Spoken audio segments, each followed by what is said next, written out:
Attachment is a unidirectional phenomenon. Attachment oftentimes can be based on anxiety or insecurity or fear. Attunement is something very different, and let me describe it to you. It's a deep and genuine connection with another human.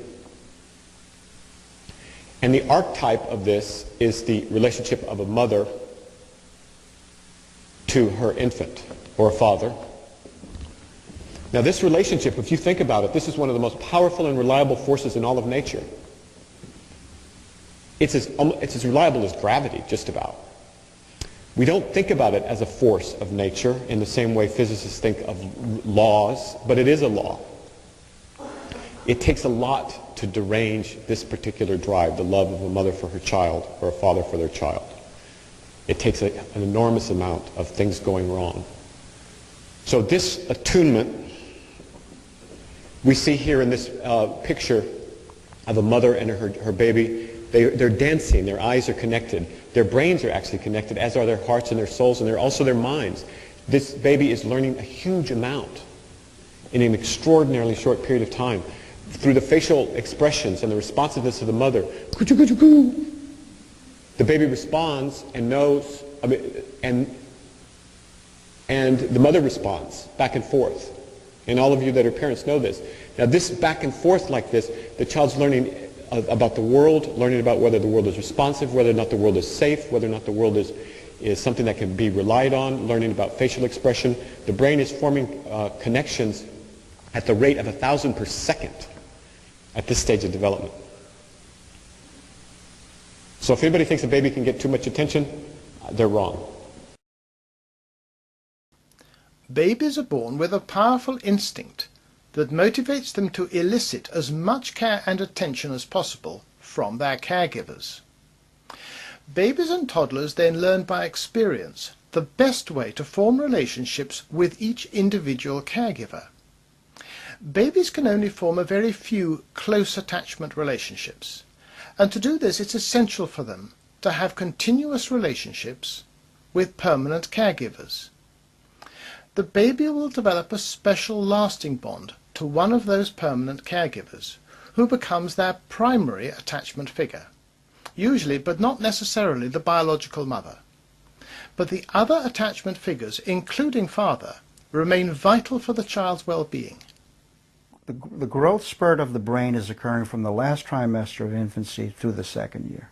And at that time, the brain is more than doubling in size. It's connecting up. But its maturation is experience dependent. It's not as if the genes are encoding how everything is going to fall together. It needs certain types of experiences for the brain to grow.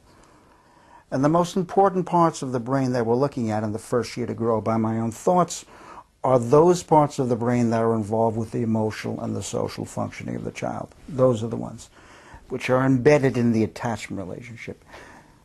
In order for those parts of the brain to grow, which is part of the limbic system involved with emotion, certain experiences are needed. Those experiences are embedded in the relationship between the caregiver and the infant. If they're positive, if they're regulated, then we'll have an optimal situation, and literally the potentiality of the genes will be carried forth to the fullest, so to speak, which is why early enriched environments, which means emotionally and early enriched environments, more so than wonderful little dangling colors and shapes, are key here. As if to say there's something necessary that the human brain needs in terms of other human contact for it to grow. It's a use it or lose it situation. Cells that fire together, wire together. Cells that do not die together. All babies are individuals, and they modify their nurture-seeking strategy to cope with the emotional capabilities of their particular caregivers. Not all caregivers will be able to provide sufficiently responsive and sensitive care for the baby to form a secure attachment. Under these circumstances, the baby may use an indirect approach to its caregiver in order to elicit as much comfort and attention as the caregiver can manage to give. And an insecure attachment relationship may become established. This is the period when the brain is undergoing major structural development, and the connections the brain cells are making at this time will influence the pattern for making new relationships in the future. There's a strong tendency for the quality of the relationship with the primary attachment figure to become the dominant and long-lasting internal working model of relationships as the child grows up. Because when the mother and the infant are in a dyadic dance, when they're attuned to each other, the work of Hofer is now showing that literally their psychobiological systems are co-regulating each other. And that, for example, their opiate systems, their endorphin systems are now mutually regulating each other. Well, we know for a fact that the endorphin systems regulate genes positively. We also know that cortisol, which is the stress hormone, also directly regulates genes. One thing that usually happens in a child's early experience is they develop a sense of connection with other people. By caring about our infants and children, we not only teach them to accept care, we give them the experience of and the sense of being fundamentally connected with other people. It's this connection that underlies empathy and fundamentally underlies the control of aggression. If the carer is able to respond to a baby's cues for attention with sensitivity that's neither too slow and neglectful, nor too abrupt and controlling, but appropriate and predictable, the baby will start to develop a confident and trusting relationship.